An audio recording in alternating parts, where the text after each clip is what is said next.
vamos a estar enseñando sobre el tema inviértase en otros, y yo quiero agregarle otra frase: es tiempo de atreverse. Así que estamos listos, vamos a tomar como base en Hechos capítulo 9, algunos otros versículos y ahí vamos a estar. Por favor, encienda su Biblia o también en las pantallas se va a estar reflejando. Creo que todos hemos sido inmensamente bendecidos por las enseñanzas del gran Pablo en la palabra, ¿cierto? ¿Cómo no recordar los pasajes de la importancia del amor allá en 1 Corintios capítulo 13, en el verso 1, usted lo recordará: si hablo lenguas humanas y angelicales, pero no tengo amor, no soy más que un metal que resuena o un platillo que hace ruido. Y en otras palabras, por más que yo sepa, por más que yo tenga, si no tengo amor, estoy vacío. O la enseñanza sobre la reconciliación y una oportunidad para todos en 2 Corintios 5:17. Por lo tanto, si alguno está en Cristo, es una nueva creación. Lo viejo ha pasado, ha llegado lo nuevo. O aquel inicio en Filipenses capítulo 4, verso 1, Pablo lo dice de esta manera: por lo tanto, queridos hermanos míos, a quienes amo y extraño mucho, ustedes que son mi alegría y mi corona, manténganse así firmes en el Señor. Qué lindo, ¿verdad? Qué gran amor, qué maneras como se expresa, cómo abre el corazón, cómo nos ha enseñado y nos sigue enseñando, y aprendemos a través de la palabra de un hombre con tanto amor, con la fe puesta en Jesús. Es impresionante. Pero el inicio de Pablo no fue así.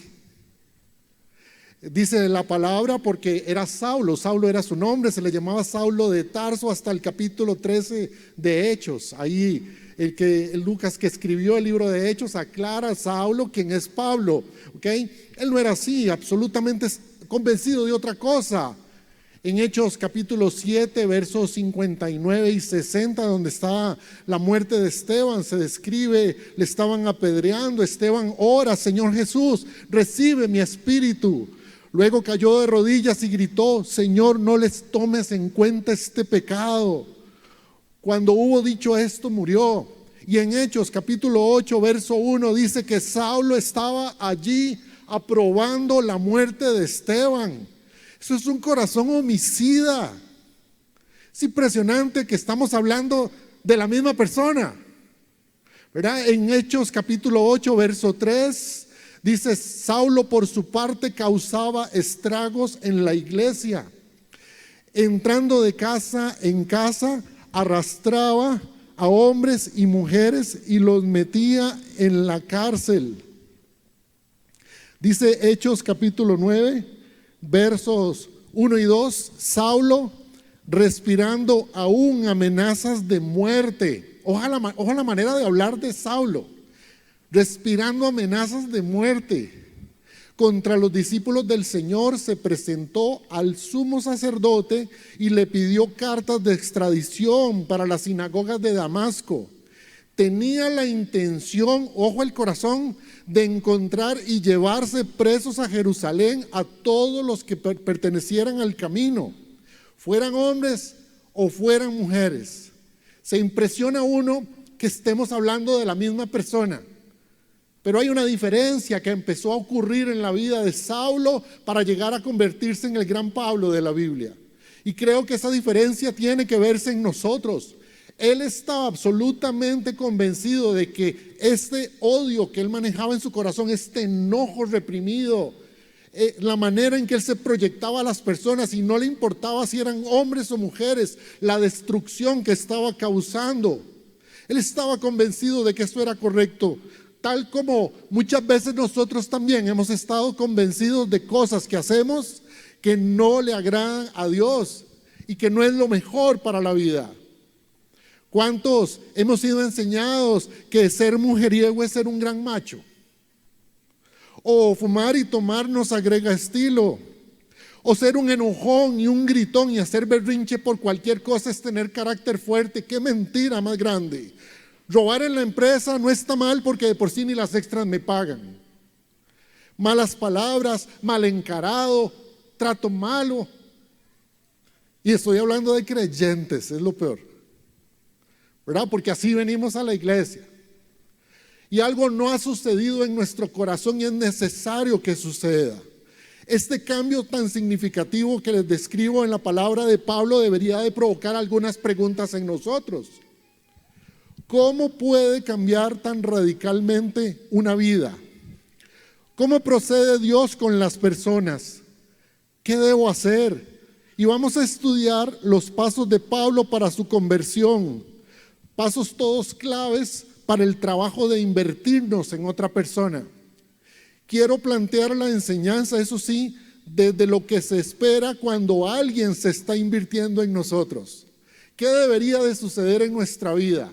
Y eso nos va a dar la luz para saber qué tenemos que hacer con otras personas. Porque yo estoy seguro que usted quisiera ver un cambio radical en su vida, así como en la vida de sus seres queridos y de muchas personas. Que la luz del Señor y que la gracia pueda llegar de una manera profunda, que cambie desde los cimientos. Y desde una persona como Pablo o Saulo, que respiraba odio, pueda salir tanto amor. Y hoy nos hable desde la palabra, instruyéndonos, bendiciéndonos y marcándonos el camino. El primer paso que dio Pablo es un necesario encuentro personal con el Señor Jesús.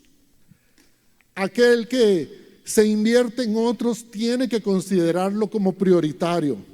Nadie se lo puede saltar. El Señor Jesús es la parte fundamental de toda la vida. Nadie cambia realmente hasta que el Señor aparece en escena. No bastan los buenos deseos, los mensajes positivos, el versiculito que le mandamos de vez en cuando. No basta eso. Incluso que venga a la iglesia solo como un oyente más. No basta eso. Es necesario la luz del Señor que ilumina la vida, que ilumina mi vida. Si no, no va a haber un cambio en nosotros. Todo será, como decían los abuelos, de la boca para afuera. La palabra nos enseña que los cambios verdaderos suceden de adentro hacia afuera. No es ese, va a ver que ya ahora sí voy a cambiar. Va a ver que todo va a ser diferente. Cuentazo, como 3 tirillos le dura, ¿cierto? No me conteste. Pero realmente los cambios reales vienen cuando el Señor aparece en escena y desde adentro opera. Vamos a Hechos capítulo 9, versos del 3 al 5.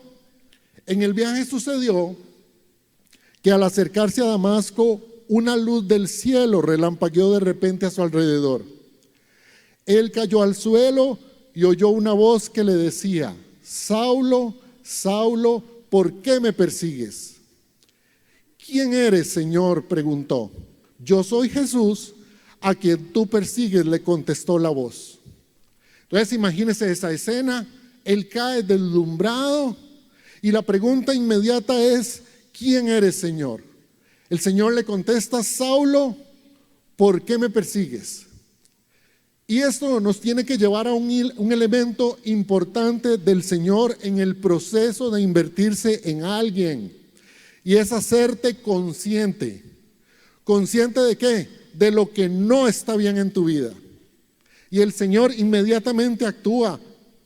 No hay transformación de la vida si no se sabe lo que se necesita. Yo estoy seguro que usted sabe de muchas áreas que necesitan ser transformadas, que tienen que ser radicalmente cambiadas. Y solo cuando el Señor Jesús aparece en escena y te lo revela y lo dice, en ese momento ponemos atención. Un gran favor que podríamos hacernos los creyentes es no mentirnos. Diríamos coloquialmente, no paquetearnos. ¿Por qué? Porque reducimos lo que está sucediendo. No, si no es nada. Es una mentirilla blanca, no pasa nada, a nadie le estoy haciendo daño. Y tendemos a justificarnos. ¿Se imagina si a Saulo justificándose al Señor? Es que, qué bola de arrogantes esos seguidores suyos, viera qué mal me caen, por eso es que los persigo. Pero no, la pregunta de Saulo fue: ¿quién eres, Señor?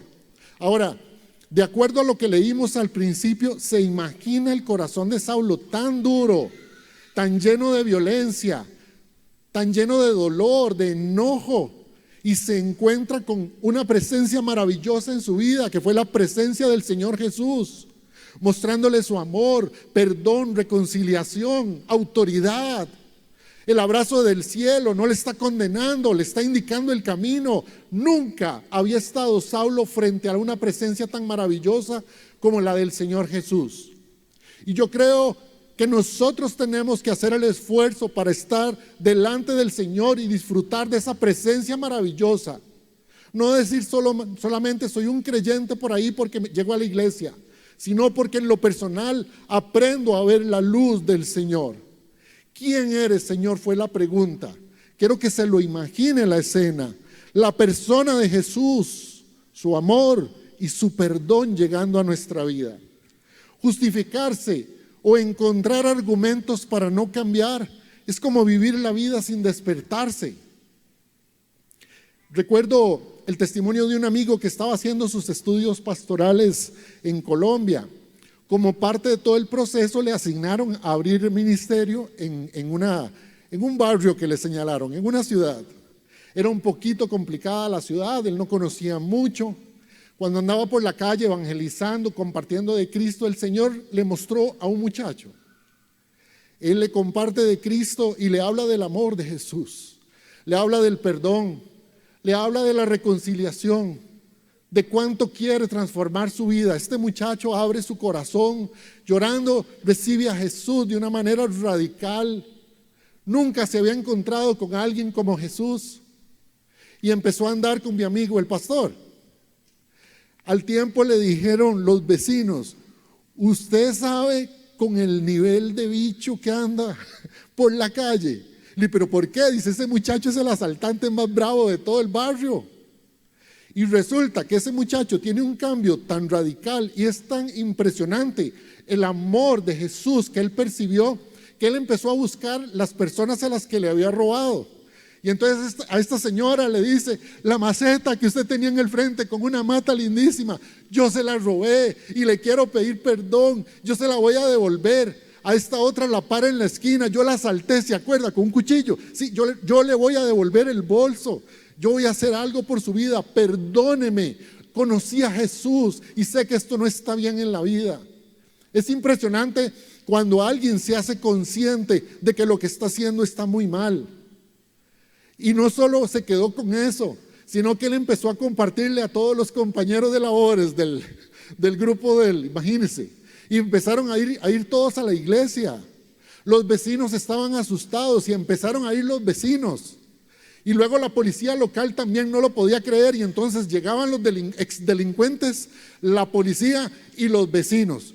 ¿Se imagina usted al pastor Marco allá afuera diciendo: cuchillos, cadenas y pistolas me las dejan afuera, por favor, nada de problemas, los policías de este lado y los ex del otro? Miren, fue tremendo.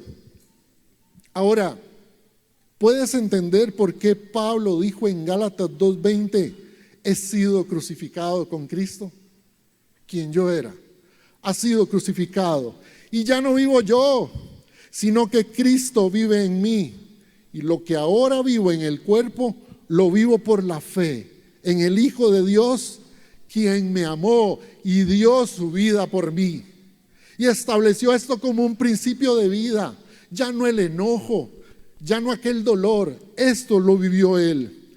No hay un cambio real sin ir a la cruz. Cuando la luz del Señor nos ilumina, vemos la realidad de nuestra vida para ser conscientes. Aquí es importante y quisiera darle algunos consejos, si me lo permite. Número 1, cuéntese la verdad. Y cuente la verdad. Ahorita le explico por qué. Cuéntese la verdad porque una realidad. ¿Cómo estás? ¿Cómo estás mentalmente? A ver, cuéntesela a usted mismo. ¿Cómo estás mentalmente? ¿Estás agotado? ¿Está que no puede más? ¿No le deja dormir?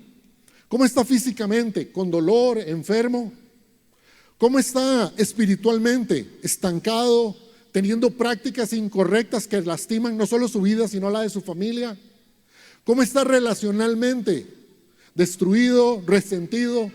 ¿Cómo está económicamente? ¿Endeudado? ¿Sin salida? Cuéntese la verdad. Lo segundo que le quisiera aconsejar es: acepte esa verdad. Acepte esa verdad. Reconozca que esto no está bien delante de Dios, que no es el propósito del Señor para su vida, sin excusas. Recuerde a Saulo, ¿quién eres, Señor? No hay justificación. Quiero saber quién eres, Señor, porque tu amor y tu perdón han cambiado y siguen transformando mi vida. Y quiero entregarte estas partes de lo que soy, sin justificaciones. Lo tercero, siga las instrucciones del Señor en obediencia. Vamos a Hechos capítulo 9, verso 6, leemos juntos. Levántate, le dijo el Señor, y entra en la ciudad, que allí se te dirá lo que tienes que hacer. Pregunta: ¿a cuántos Dios les ha mostrado el lugar donde se les dirá lo que tienen que hacer? Estoy seguro que sí, porque a todos nos pasa. ¿A cuántos el Señor, y si no es a la persona más cercana que camina con usted, le han dicho busque consejería? Pregúntele por los muchachos de sana sexualidad. Saque una cita con el pastor Marco. Venga a las reuniones, ore, ayune, levántese temprano, cambia de actitud. Vaya. ¿A cuántos el Señor busquen a Randall y a Eli porque el matrimonio necesito salvarlo? ¿A cuántos? Estoy seguro que esto está sucediendo en su vida. Y son las partes donde el Señor lo está dirigiendo a donde se te va a decir lo que tienes que hacer, como lo hizo con Saulo. Recordemos que Saulo no podía ver. Vamos a leerlo. Hechos 9, del 8 al 9. Esto es interesantísimo, es muy lindo. Saulo se levantó del suelo, pero cuando abrió los ojos no podía ver. Así que lo tomaron de la mano y lo llevaron a Damasco. Estuvo ciego 3 días sin comer ni beber nada. Y esto me lleva a mi cuarto consejo. Por favor, déjese guiar. Déjese guiar. Es interesante cómo los momentos de oscuridad nos llevan a confiar en otras personas, sobre todo la gente, los santos del Señor que están en el camino. Esas personas que nos muestran un camino diferente, sin dudar, sin preguntar, sin egos, solo creer en obediencia.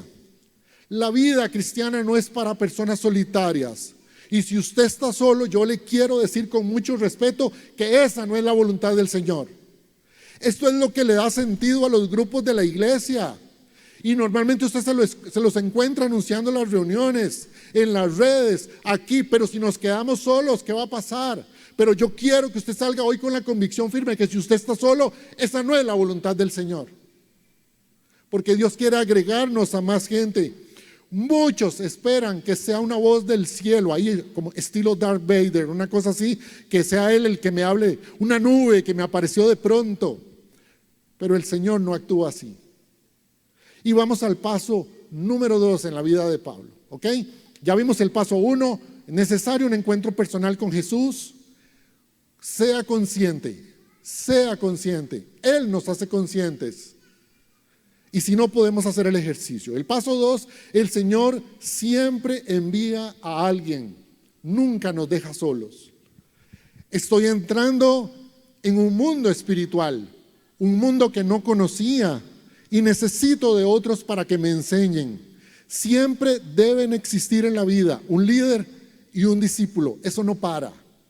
No importa los años que tengamos de creyentes, siempre va a haber un líder y un discípulo y espero que seamos los dos. Pero Dios está actuando en nuestra vida. Vea por qué se necesita alguien. Qué interesante, en Hechos capítulo 8, 30, 31, usted puede leer el texto completo en casa. Felipe y el eunuco. Felipe se le acercó deprisa a la carroza del eunuco y al oír que el hombre leía al profeta Isaías le preguntó: ¿acaso entiende usted lo que está leyendo? Y el muchacho le contesta: ¿y cómo voy a entenderlo? Contestó: si nadie me lo explica. Así que invitó a Felipe a subir y sentarse con él. ¿A quién está usando Dios en su vida? ¿A quién invitó usted para que le explique? ¿A quién le está abriendo el corazón o se la está jugando solo? No rechaces el enviado de Dios, no lo rechaces. No rechace cuando Dios le está abriendo puertas por medio de alguna persona que le quiere enseñar, que le quiere instruir. No rechace lo que Dios mandó. El Señor le envió a Saulo a Ananías. Vamos a leerlo en Hechos capítulo 9, versos del 10 al 11. Vea qué bonito. Había en Damasco un discípulo llamado Ananías. Subrayo la palabra discípulo, no le mando a cualquiera. Un discípulo, a quien el Señor llamó en una visión. Le dijo: Ananías, aquí estoy, Señor. Quisiera detenerme ahí un segundo. Cuando el Señor lo llame a usted para enviarlo a alguna persona, ¿cuál es la respuesta? Aquí estoy, Señor. La instrucción: anda, ve a la casa de Judas en la calle llamada derecha y pregunta por un Saulo de Tarso. Y vea el detallazo que está escrito en la palabra. ¿Qué estaba haciendo Saulo? Está orando. Es interesantísimo cómo ya está practicando las disciplinas espirituales y Ananías no ha llegado. Dos elementos hemos encontrado hasta ahora en la enseñanza: la luz del Señor, su presencia, su amor, su autoridad, su perdón, el corazón reconciliador, el abrazo de Papá del cielo, que te muestra la realidad, que te hace consciente. Y lo otro que hemos visto es la necesidad de ser guiado por otras personas que Dios va a enviar. ¿Por qué abandonamos las prácticas espirituales nosotros los creyentes? Creo que está implícito en lo que hemos leído. Por estar lejos del Señor y por el corazón orgulloso que cree saber cuál es el mejor camino. Ese que dice: la verdad es que yo no ocupo a nadie. Hoy no voy a ir a la iglesia, no me voy a congregar. Seguramente van a decir lo mismo que ya escuché. Corazón orgulloso. Cuidado, cuidado. Al estar orando sin llegar a Ananías, Saulo nos muestra una decisión importante en el camino de una conversión real. Ese que pasa del hombre lleno de odio y rencor al amoroso. Hágase responsable. La triste realidad es que muchas personas no quieren hacerse responsables de nada, pero todos quieren los resultados derivados de la responsabilidad. Y es algo que vivimos todo el tiempo. Es muy triste. Entre ser conscientes de lo que vivo, que no le agrada a Dios, y ser responsables, hay todo un mundo de diferencia que muchos selectivamente deciden no vivir. Se lo voy a repetir con mucho respeto. Entre ser consciente de lo que vivo y que no le agrada a Dios y ser responsable, hay todo un mundo de diferencia que muchos selectivamente deciden no vivir. Le hablo de que si soy un mentiroso y ya lo reconocí, pero no quiero cambiar. Sí, la verdad es que una mentirilla a veces, pero no quiero cambiar. Igual vengo a la iglesia. Si soy un adúltero, lo acepto, pero no quiero dejarlo, ni demostrarle a mi familia que puedo cambiar. Pero vengo a la iglesia y lo peor, pido hasta servir. Pero no he abierto mi corazón y no he expuesto lo que realmente hay dentro de él. Necesito ser consciente, sí, pero también necesito ser responsable con lo que está pasando con mi vida. Si usted cree, o yo pueda creer, que todo sucede mágicamente, así no es. Hay una parte que me corresponde a mí y el Señor la muestra. Saulo actuó inmediatamente y estaba orando. No esperó a que llegara el enviado de Dios para tomar responsabilidad. Si quieres que Dios transforme tu vida y la vida de otros, vas a tener que dedicarte tiempo y una gran dosis de amor propio y de valentía. Porque se necesita valentía para enfrentar lo que no está bien. Lo que ha sido enseñado por años que no está bien. Pablo interesantemente escribió en Romanos capítulo 8, versos 12 y 13. Vea qué interesante lo que Pablo escribió. Por tanto, hermanos, tenemos una obligación. Está hablándonos a nosotros los creyentes. Tenemos una obligación, pero no es la de vivir conforme a la naturaleza pecaminosa. Porque si ustedes viven conforme a ella, morirán. Así de claro. Pero si por medio del Espíritu dan muerte a los malos hábitos del cuerpo, vivirán. Es necesario ser responsable y darme cuenta que tengo que hacer esto y que como creyente tengo una obligación de no vivir de acuerdo a la naturaleza pecaminosa. Pero aquí necesitamos la valentía y no mentirnos a nosotros mismos, mucho menos justificarnos. En el proceso de Saulo, repito, esto fue radical y lo entendió delante del Señor. Mi suegrita, que Dios la bendiga, está en la presencia del Señor, una mujer de Dios maravillosa que usó enormemente en mi vida. Fue una mamá espiritual en muchos sentidos para mí, aparte de ser una mamá bien cercana. Ella me adoptó y me formó en muchas cosas. Cuando ella era joven, le gustaba el trago y la fiesta. Y tenían un reto con todos los amigos, las parejas amigas con las que se juntaban. Y era ir a los lugares y robarse algo. Entonces, hace muchos años se usaba que los tenedores, cuchillitos, todos venían con el logo del lugar, ¿verdad? Servilleteros. Bueno, usted no se imagina todo lo que había ahí en la casa de la mamá de Eli. Mire, era servilletas, vasos, bueno, de todo había. Ella se convierte al Señor y dice, es consciente de lo que ha venido sucediendo y se hace responsable. Y dice, Señor, esto que yo he estado haciendo por años no está bien. Y cogió todas las cosas y fue a buscar lugar por lugar todo lo que estaba abierto y pidió perdón y lo devolvió. Incluso hasta una engrapadora que se trajo de una oficina que ya estaba cerrada, tuvimos que orar por ella por años. La molestábamos. No, ya el Señor la perdonó porque el lugar ya no existía. Pero, y ahí está la engrapadora, le digo a él, y ahí está el pecado. Pero fue maravilloso para nosotros. Yo no lo conocía hasta que ella lo contó. Yo decía que es ese montón de tenedores, ¿verdad? Y ella cambiando, ¿verdad? ¿Cómo se hizo responsable? Y cómo nos enseñó. Desde muy jovencito que yo visitaba la casa de él, nos enseñó a ser responsables de lo que habíamos hecho mal. Y cuando Dios entra en nuestra vida, eso nos quita un peso enorme de encima. Algunos consejos quisiera darle respecto a ser responsable. Tenga citas con su líder, búsquelo y sea transparente, por favor. No le oculte las cosas. Dígale la verdad de lo que está pasando, de lo que está sintiendo. Inscríbase en el discipulado, empecemos a crecer, a formarnos, busque sanidad. Deje que Dios le muestre esas áreas que necesitan ser transformadas. Tome acción, haga algo. Se trata de hacer cosas diferentes para llegar a lugares diferentes. De eso se trata.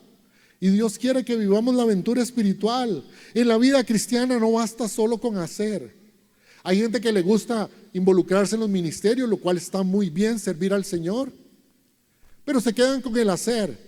Y todo lo que está internamente, ahí se queda atrapado. Y su vida no cambia. Lucha con el mismo pecado. Lucha con las mismas faltas toda su vida. Le decía yo a este muchacho, mire, estrena pecado, al menos muchacho, por favor. Todo el tiempo hay que orar por lo mismo. Pero al final era, ¿dónde está? Entrégueselo al Señor. Pero a este Señor que le estoy diciendo, al Señor Jesús, el de Saulo, ese que con majestad y poder nos habla de amor y reconciliación, entrega, puede ser limpio, puede ser diferente. Y esto realmente tengo que dejar de escuchar esas voces que a veces nos llegan al corazón. Usted no va a cambiar, usted no puede, usted no se lo merece, usted no es capaz. ¿Cuánto lo han escuchado? Sí podemos cambiar. Sí podemos hacer diferente las cosas.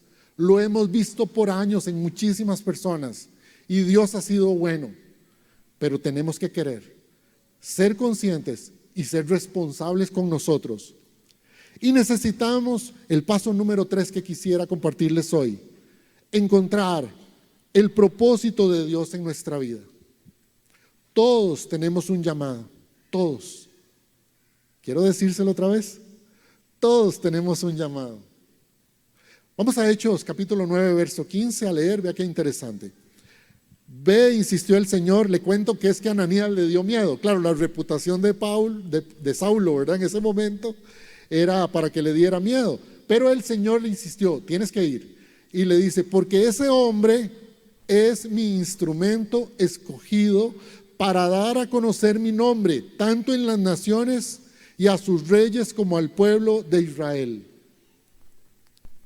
Invertirse en otros implica entender que las personas, que ustedes no son un número más, son gente con propósito y con un llamado del cielo. Quiero decirle que cuando usted lee instrumento escogido, eso es usted y eso soy yo, instrumentos escogidos de Dios. Tenemos que averiguar para qué o en dónde nos quiere el Señor, pero instrumentos escogidos, y quisiera que por favor usted se lo crea hoy en su corazón. Usted es un instrumento escogido, créalo. ¿Cuál es el propósito de Dios en tu vida? Sería una buena pregunta para hacernos hoy, ¿cierto? Pero tenemos que descubrirlo.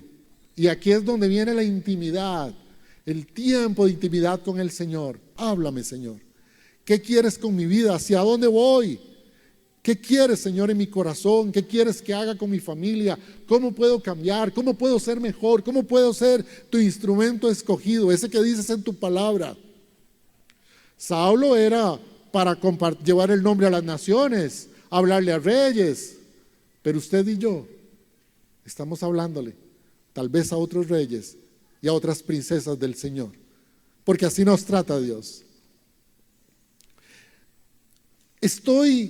Lo que estoy haciendo ahora, ¿me aleja o me acerca para descubrir el propósito de Dios para mi vida? Esa es una buena pregunta para hoy.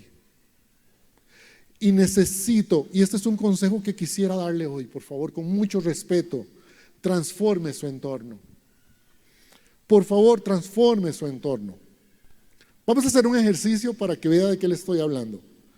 Quiero preguntarle, y usted se lo responde, fuera de su casa, de su anillo interno, ¿quiénes son? Visualícelas en su mente, las 5 personas con las que usted más comparte en la vida.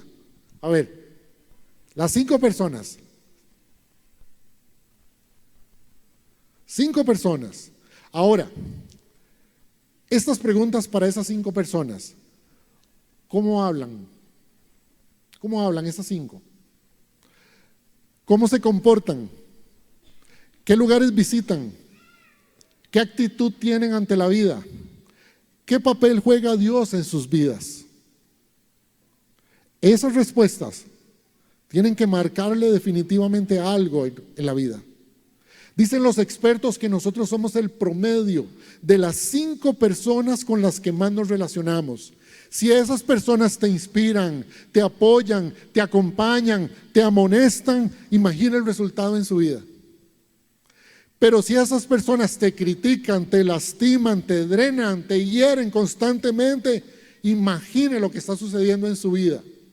¿Cómo se puede ser mejor así? Hay cosas, hay prácticas, los lugares que visito. Eso es cambiar el entorno. Es el Señor hablándonos no solo de los lugares, no solo de personas, sino de lo que estoy haciendo, qué programas de televisión veo, qué libros cuánto le estoy dedicando a las redes sociales, qué estoy observando. Es importantísimo cambiar el entorno. Recuerdo que cuando yo estaba iniciando en el cristianismo, estábamos en un ministerio allá por la Universidad de Costa Rica y me asignaron a ser el Ananías de un muchacho que estaba viniendo al grupo de jóvenes. Recuerdo que cuando él llegó, vea, era tan exótico para vestir, de verdad, era pantalones rotos cuando nadie se ponía un pantalón roto en su vida. Unas faldas como hasta las rodillas, barbudo así, pero echado a perder, decía yo. Nadie usaba esa vestimenta, hoy día es como más normal. En aquel momento no, olía como a 100 metros, todos decían ahí viene, olía a cigarro y a lo que a usted se le ocurra. Cuando ese muchacho entró, todas las compañeras cogieron el maletín de la U y lo pusieron en los regazos, nos va a saltar. Ese muchacho recibió al Señor con todo su corazón. Tenía una historia de vida horrible. Era papá soltero, viviendo angustias en todo sentido, rechazado en su casa. Tras de todo, parecía que él colaboraba un poquito para que la gente se le corriera.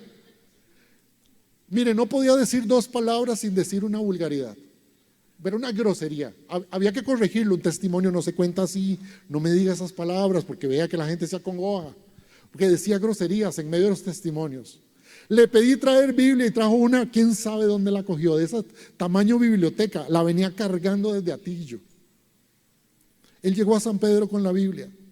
Se dispuso de una manera impresionante. Empezó a juntarse con todos los del grupo de jóvenes, todos los que ya llevábamos algún tiempo caminando. Nadie le rechazó, nadie le señaló. Era un poquito incómodo, tengo que reconocerlo, era incómodo el muchacho, pero Dios empezó a transformar su vida. El entorno, la gente, lo que escuchaba, lo que oía de nosotros, el trato, empezó a cambiar su vestimenta, su aspecto, su vocabulario. Se transformó impresionantemente. Llegó a tener novia ahí, se casó. Todos lo vimos cambiar, pero radicalmente. Y de esto les estoy hablando. El entorno nos afecta y necesitamos hacer algo. Y es una decisión muy sabia, por cierto.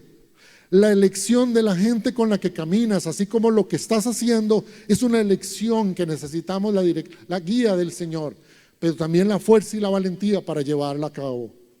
Por eso en la iglesia acá buscamos unirlos a todos a algún grupo, a más gente con el mismo propósito, para que usted y yo podamos crecer.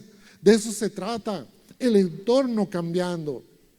Todo lo que escuchamos y lo que recibimos durante el día en el corazón, y eso nos lastima. Si usted quiere una vida feliz, una vida alegre, una vida llena de paz a pesar de las circunstancias, potencie los cambios que le van a sorprender. Hay dos elementos importantes en la transformación del entorno. Vamos a Hechos capítulo 9, verso 17. Ananías se fue y cuando llegó a la casa le impuso las manos a Saulo y le dijo: hermano Saulo, el Señor Jesús que se te apareció en el camino me ha enviado. Quiero que subraye lo que ha enviado, a qué lo envió, para que recobres la vista y seas lleno del Espíritu Santo. Cuando recobro la vista, la venda cae de mis ojos y puedo ver con claridad. Los ojos espirituales ahora funcionan perfectamente. Muchos no estamos notando lo que sucede en nuestro entorno porque todavía tenemos los ojos vendados. Pero el Señor quiere que las vendas caigan y que hoy puedas ver, si es que esto no está sucediendo. No todo lo que debe ser cambiado, pero más que eso, me doy cuenta con claridad que algo es de Dios o no lo es. Cuando algo es de bendición o es una cadena más que me aprisiona. Puedo ver el camino que el Señor me está señalando. La pregunta con mucho respeto en esta tarde: ¿será que ya puedes ver o no estás viendo con claridad? ¿Será que necesitas al Ananías enviado de Dios para que ore por tu vida y recibas la vista espiritual? Y lo otro que le dijo a Ananías: vengo también para que seas lleno del Espíritu Santo, que nos ayuda el Espíritu Santo a tomar las mejores decisiones, entre ellas seguir a Cristo con fidelidad. Es nuestro consejero, es nuestro consuelo y nuestra ayuda para vivir bien la vida. El Espíritu Santo trabaja intensamente en mí para tener ese empuje en la voluntad que tanto necesitamos. Vamos al verso 18 en Hechos 9. Dice así: al instante cayó de los ojos de Saulo como escamas y recobró la vista. Y quiero subrayar a esto que sigue: se levantó y fue bautizado, y habiendo comido recobró las fuerzas. El Espíritu Santo nos levanta. ¿Estás caído? ¿Estás triste? ¿Sin fuerza? ¿Sin saber qué hacer? Hoy es el día para levantarte. Es el sueño para quien se está invirtiendo en tu vida. Una y otra vez el Espíritu Santo nos levanta. Y dice la Biblia que no solo se levantó, sino que fue bautizado. Y esto nos habla de tomar decisiones espirituales que afecten nuestra eternidad, que afecten nuestra vida. No solo se trata el bautismo de un evento más, se trata de morir a mí mismo para nacer en Cristo y decirle al mundo: le pertenezco a Jesús. Todo lo que yo soy y todo lo que yo hago ponen en alto el nombre del Señor en mi vida. Ahora puedes entender cuando Pablo dijo en 2 Corintios 5:17: por lo tanto, si alguno está en Cristo, es una nueva persona. Lo viejo ha pasado, venga lo nuevo que viene de Cristo para mí. Es cuando tomamos, llenos del Espíritu Santo, las mejores decisiones que transforman nuestras vidas. Y quiero ir terminando con el paso número 4 que nos enseña la vida de Saulo: vivir en comunidad y servir al Señor, invertirse en otros.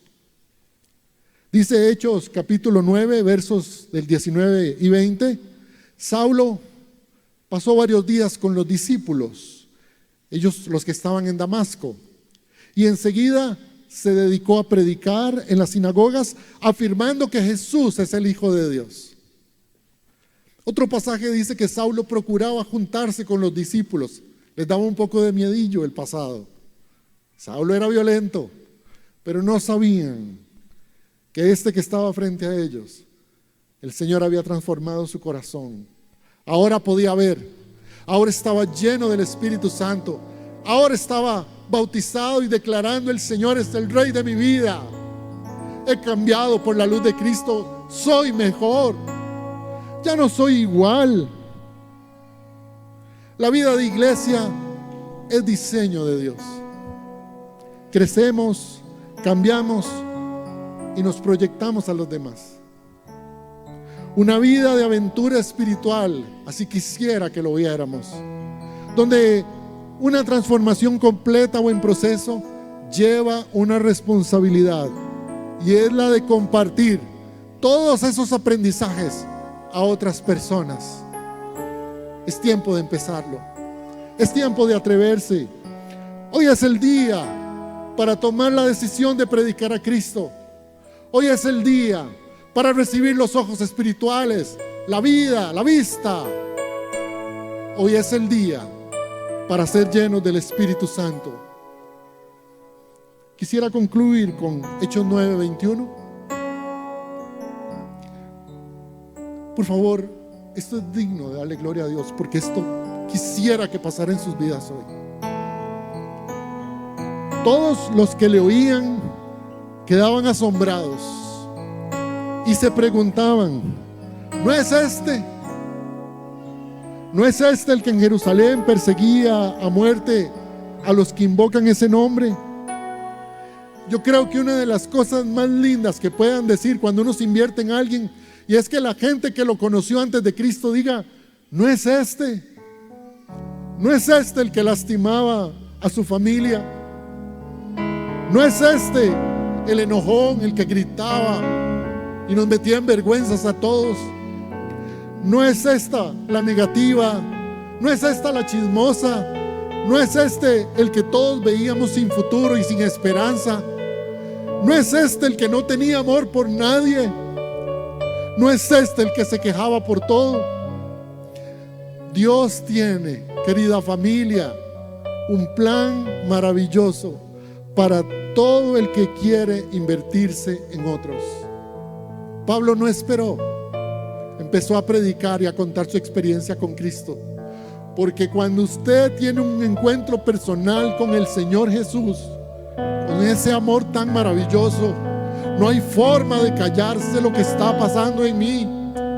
Cuando el enviado de Dios llega a mi vida y recibo la vista y soy lleno del Espíritu Santo y empiezo a tomar decisiones espirituales, la vida de, no solo mi vida cambia, la vida de todos a mi alrededor, y dispongo mi corazón para invertirme en otras personas, porque muchos tienen que conocer que Jesús es el Señor, que Él es la respuesta, y que les ha cambiado la vida de todos nosotros, encontrando el propósito de Dios y viviendo en comunidad para invertirnos con amor, para la gloria del único que la merece, para la gloria del Señor que transforma y que quiere transformar sus vidas.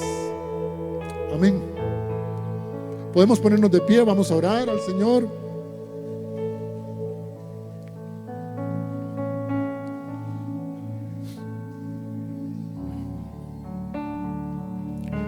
Señor, en esta hora queremos orar delante de ti, papá. Muéstranos tu luz en esta hora una vez más, Señor. ¿Cuánto le levantan las manos al Señor y le dice: Señor, yo necesito ver tu luz? Yo quiero pasar de lo religioso a lo relacional hoy, Señor. Hoy yo te necesito, Señor. Hay tantas áreas de la vida que tienen que cambiar. Hay tantas cosas en mi corazón, Señor, que necesitan ser transformadas. Mi familia te necesita, pero yo te necesito, Señor. Me he equivocado, lo sé, Señor, pero hoy quiero ser responsable delante de ti y tomar las decisiones para que mi vida sea cambiada. Enséñame, Señor, a descubrir cuál es el entorno que quieres para mí. Si hay amistades que no me convienen, si hay relaciones que me lastiman, si hay situaciones que tienen que cambiar, si hay actitudes que deben ser transformadas, Señor, revélate una vez más. Quisiera pedirles a todos que levanten sus manos. Quiero ser el Ananías con mucho respeto por un momento. Señor, en el nombre de Jesús y por la fe, pongo mis manos sobre la vida de mis hermanos, Señor. Y te pido en el nombre de Jesús que reciban la vista espiritual, Señor. Sus ojos sean abiertos. Las escamas que no les permiten ver caigan hoy, Señor, por tu gracia maravillosa. Espíritu Santo, ven a cada uno y llénalos con tu poder. Llénalos con tu presencia. Transforma sus corazones. Muéstrales, Espíritu Santo, lo que sucede con la persona que abre su corazón y se entrega a ti, Señor. Llénalos de testimonio. Hoy los comisiono, Señor, para predicar tu nombre, Señor, para llevar a Cristo a todo lugar y compartir del Dios maravilloso que se han encontrado. Hoy, Señor, una vez más queremos preguntarte: ¿quién eres, Señor?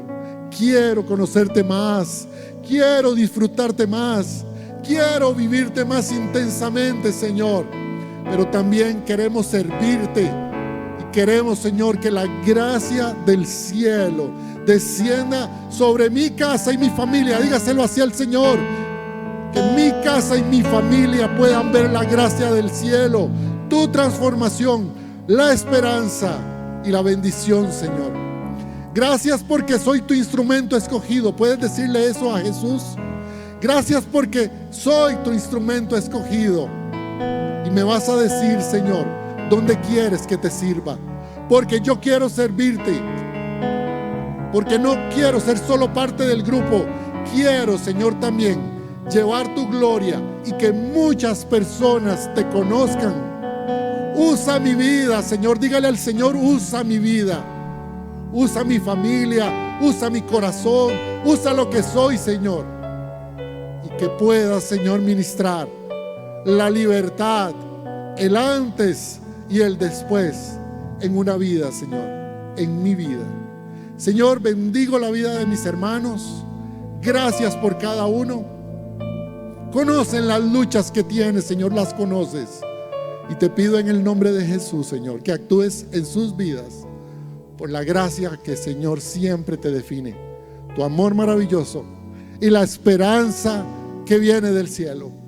A ti sea la gloria. ¿Cuánto le dan un aplauso al Señor de bendición solamente para Él? Gracias, Señor. Gracias, Señor. Hemos orado en el nombre de Jesús. Y la familia dice: que Dios les bendiga, Dios les guarde. Linda semana.